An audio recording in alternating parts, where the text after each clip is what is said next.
मित्रांनो नमस्कार.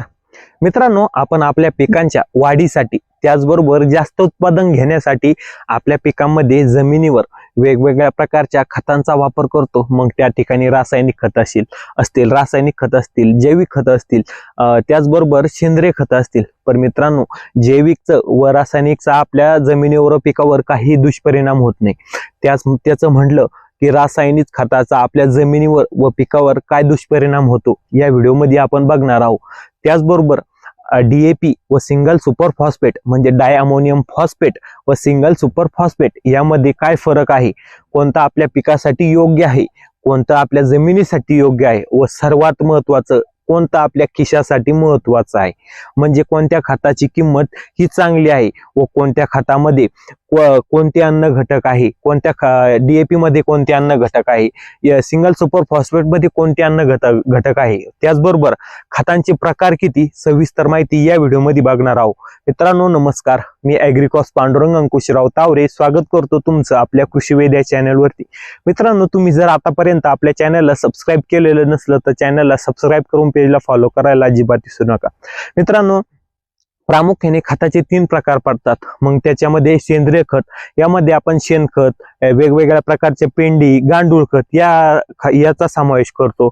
दुसरं म्हणजे जैविक खत, यामध्ये मग आपण phosphorus solubilising bacteria, potash mobilising bacteria, pseudomonas, bacillus हे जे काही जैविक जे काही जीवाणू आहे, मित्रबुरशा त्यांचा वापर करतो. दुसरं म्हणजे रासायनिक खत, यामध्ये मग आपण DAP, single super phosphate, triple super phosphate, 14-35-14, 20-20-0-13 हे जे काही रासायनिक घटक असलेले जे काही खत आहे त्यांचा वापर करतो. पण मित्रांनो, आपण रसायनाचा वापर आपल्या जमिनीत टाकतो, पण त्याचे आपल्या जमिनीवर खूप असे दुष्परिणाम होतात.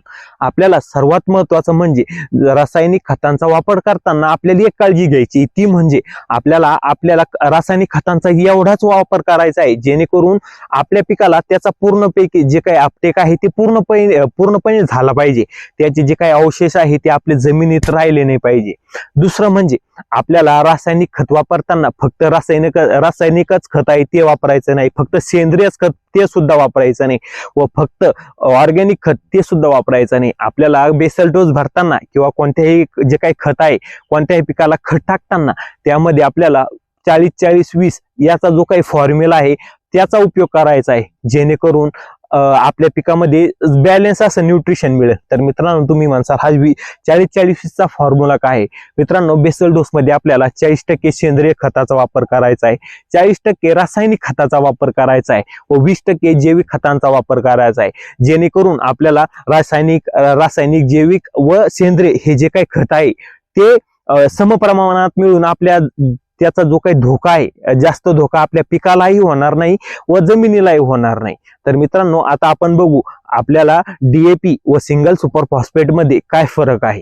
मित्रांनो, सिंगल सुपर फॉस्फेट मध्ये फॉस्फरस हा 16% आहे, याच्यामध्ये नायट्रोजन हा 0% आहे. दुसरं म्हणजे डाय अमोनियम फॉस्फेट, यामध्ये फॉस्फरस 46% आहे व नायट्रोजन 18% आहे. सिंगल सुपर फॉस्फेट मध्ये 11 ते 12% सल्फर आपल्याला मिळतो. तसं DAP मध्ये आपल्याला सल्फरचं प्रमाण हे 0 मिळतं.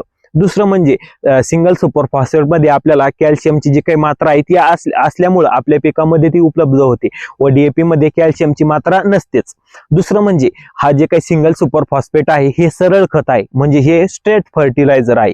आणि डायअमोनियम फॉस्फेट म्हणजे DAP हा संमिश्र खत आहे, म्हणजेच कॉम्प्लेक्स खत आहे. यामध्ये 2 पेक्षा अधिक जे काही अन्न घटक आहे ते एकत्र केलेले आहे. त्याचबरोबर मित्रांनो, आपण आपल्या पिकामध्ये किंवा जमिनीमध्ये सिंगल सुपर फॉस्फेटचा जर वापर केला तर त्याचा आपल्या जमिनीला सुधारण्यासाठी जे काही उपयोग होतो. दुसरं म्हणजे आपल्या पिकांची जी काही उत्पादकता या सिंगल सुपर फॉस्फेटनं वाढून येते. दुसरं म्हणजे जर आपण आपल्या पिकामध्ये जास्त प्रमाणात डायअमोनियम फॉस्फेट म्हणजे DAP चा वापर केला तर त्या ठिकाणी आपली जमीन कडक होते. दुसरं म्हणजे सिंगल सुपर फॉस्फेट हे आपण कडधान्य, फळबाग, ज्या काही तेलबी आहे त्याच्यामध्ये वापरू शकतो व DAP हे आपण गहू, मका, भात मग त्यामध्ये सरकी असेल या पिकामध्ये त्याचा वापर करू शकतो. जे काही सिंगल सुपर फॉस्फेट आहे ते DAP च्या तुलनेत खूपच स्वस्त आहे व DAP खूपच महाग हे खत आहे. तर मित्रांनो, आपल्याला जर आपल्या पिकामध्ये फॉस्फरस, कॅल्शियम आणि सल्फरची जर आवश्यकता असेल तर आपण सिंगल सुपर फॉस्फेट वापरू शकतो.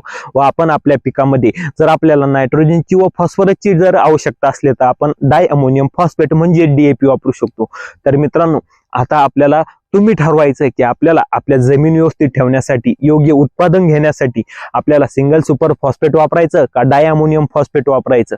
तर मित्रांनो, व्हिडिओ आवडला असाल तर लाईक करा. हा व्हिडिओ आपल्या इतर शेतकरी बांधवांना शेअर करून आपल्या चॅनलला सबस्क्राईब व पेजला फॉलो करायला अजिबात विसरू नका. धन्यवाद.